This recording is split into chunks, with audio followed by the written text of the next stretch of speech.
મહેસાણાના તરફવાડીના ધામ આસ્થાનું કેન્દ્ર બન્યું છે। રોજ લાખો ભક્તોનો અહીં જમાવડો થાય છે, ત્યારે લાખો ભક્તોના પગરખા સાચવવા પણ કમિટીની રચના કરાઈ। આ કમિટીનું કામ છે ભક્તોના પગરખાની રક્ષા કરવી।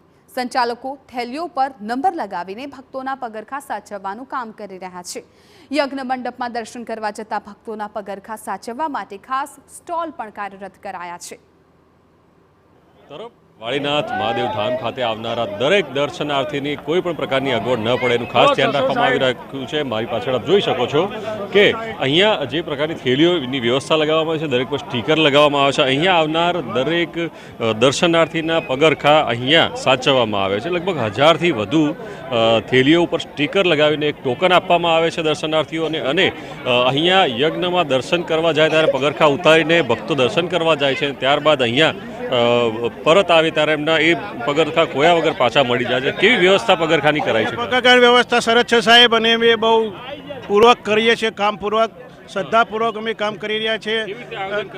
અહીંયામાં અમારા કામ સેવકો, સ્વયંસેવકો ઓછામાં ઓછા 1000 માણસો કામ કરી રહ્યા છે, અને થેલી 10,000 થેલીઓ છે અમારે, અને અમે સારું પ્રમાણે સેવાઓ કરી રહ્યા છે સાહેબ। આ થેલીમાં પગરખા મૂક્યા બાદ ગમે તે દર્શનાર્થીઓને પરત એનું જ મળી જાય છે? કેવી શું સિસ્ટમ?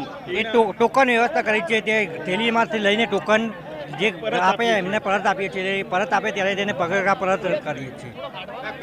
તો હતા જે કમિટીમાં કામ કરી રહ્યા છે, મદદ કરી રહ્યા છે, અને લગભગ 1000થી વધુ થેલીઓની વ્યવસ્થા કરાઈ છે કે જે ટોકન મારફતે જે કોઈ દર્શનાર્થી જાય એને પગરખા એને પરત આપવામાં આવી સુચારુ વ્યવસ્થા કરવામાં આવી છે।